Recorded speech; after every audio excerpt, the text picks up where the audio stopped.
Coucou tout le monde, j'espère que vous allez tous bien. Alors aujourd'hui on va faire, je suis très dans les desserts en ce moment parce que j'ai envie de douceur en cette période de confinement. Voilà, mais c'est pas pour autant que je vais bousiller ma ligne ou bien me ruer sur des choses malsaines. J'ai envie de faire de la cuisine et de la bonne cuisine. Alors aujourd'hui, donc hier, là on est dans la recette 9. Hier, on a fait, il me semble, la petite verrine avec la fraise rhubarbe. Avant-hier, on a fait les barres de céréales. Et là, aujourd'hui, on va faire un gâteau au fromage blanc et au poivre.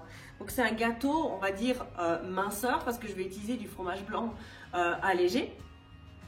Et donc, voilà. Et que des bons ingrédients. Et vous allez voir, c'est encore super facile à faire. Il y a 2 étapes, en fait. C'est tout. Et après, il faut déjà préchauffer votre four à 180-180. Et vous allez ensuite faire cuire ce gâteau pendant 35 minutes. Alors voilà, ben écoutez, on va y aller. Et après, ben, on va le déguster, quoi. Ça va être trop cool. Voilà, on y va. Voilà. Alors, hop, je me mets là. Est-ce que vous voyez bien? Ouais, ça joue. Alors, qu'est-ce qu'il me faut? J'ai 500 g de fromage blanc. Là, en l'occurrence, j'avais de la faisselle. J'ai pris de la faisselle. Ensuite, j'ai 6 cuillerées à soupe de farine. Alors, je n'utilise pas de farine blanche dans mes pâtisseries. C'est toujours des farines qui sont complètes. Et là, c'est de la farine de maïs. 4 œufs. Alors, j'ai 20 g ou 30 g de sucre complet. Toujours du complet. 3 cuillères à soupe de noix de coco râpée. On va mettre un demi sachet de poudre à lever, 4 œufs. Et là, alors moi je vais faire une petite variante, c'est qu'il me restait de la purée de rhubarbe de l'autre fois en fait, de la verrine, donc d'avant-hier. Et là j'ai une poire. Donc rien de bien compliqué, franchement. On va d'abord mélanger le fromage blanc.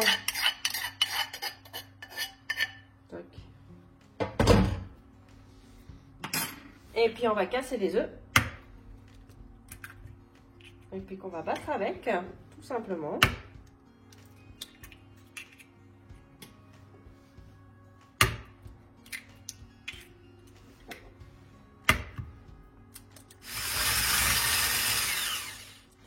Alors une fois qu'on a mélangé tout ça, eh bien, on va simplement rajouter tous les autres ingrédients.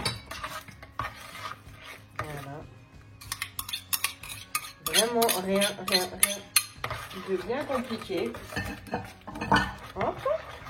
Alors ensuite, ce que je vous conseille de faire, j'ai pas encore rajouté la farine ni la levure, mais je vous conseille de toujours tamiser la farine quand vous rajoutez dans une préparation.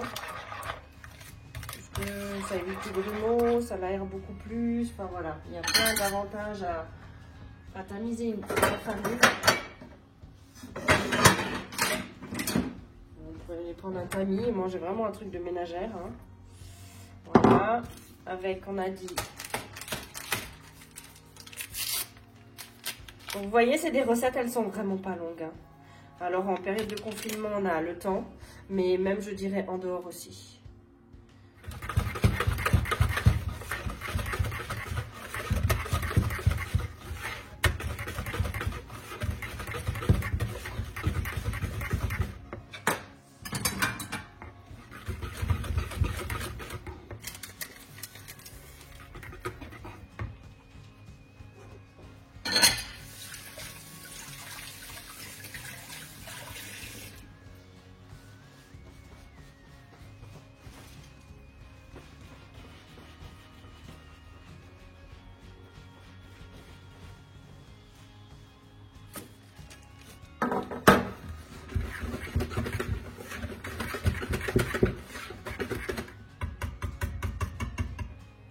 Ensuite, ce qu'on fait,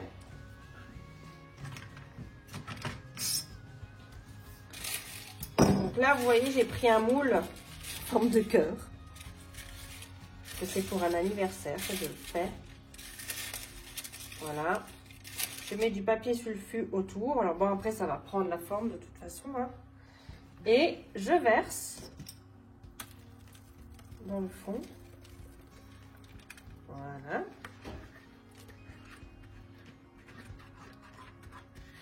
Donc, moi, je vous rappelle que j'avais mis... Vous pouvez mettre du coulis de fraise dedans. C'est au yaourt. Hein. Vous pouvez mettre du sirop d'érable. Pourquoi pas du chocolat. Bref. Tout. Il faut jouer aux apprentis sorciers. Et ensuite, eh ben, on répartit les morceaux de poire. Voilà. Tac, tac, tac, tac, tac. Tac, tac, tac, tac. Tac, tac, tac. Et voilà. 35 minutes au four. Et on va voir ce que ça donne dans un petit moment. Et voilà. Le petit gâteau. Donc, je vous rappelle que c'est un gâteau minceur au yaourt. Et aux poires. Après, vous pouvez le faire aux fraises, aux framboises, ça dépend de la saison, en fait, aux pommes, voilà. Donc, le petit gâteau au yaourt est terminé. Je l'ai fait en forme de cœur parce que c'est l'anniversaire d'un de mes proches. Donc, et bien voilà, on va fêter ça ensemble. Alors, bien évidemment, je ne vais pas aller manger chez lui. Je vais aller lui déposer devant sa porte et puis moi, je vais en garder un petit bout pour chez moi. Comme ça, on va limiter les risques et on se rattrapera la prochaine fois. Donc, restez chez vous un maximum pour éviter la propagation de cette pandémie. Et puis qu'on arrive après à sortir tous, enfin le maximum de personnes saines et sauves et en bonne santé, et joyeux et en pleine forme. Voilà. Alors, prochaine recette. On va faire après, donc demain, on va faire un sauté de patates douces et choux de Bruxelles. Donc je vous donne rendez-vous demain. Vous allez voir, c'est tout facile. Et puis en attendant, eh bien, je vous souhaite une super belle fin d'après-midi. Ciao, ciao!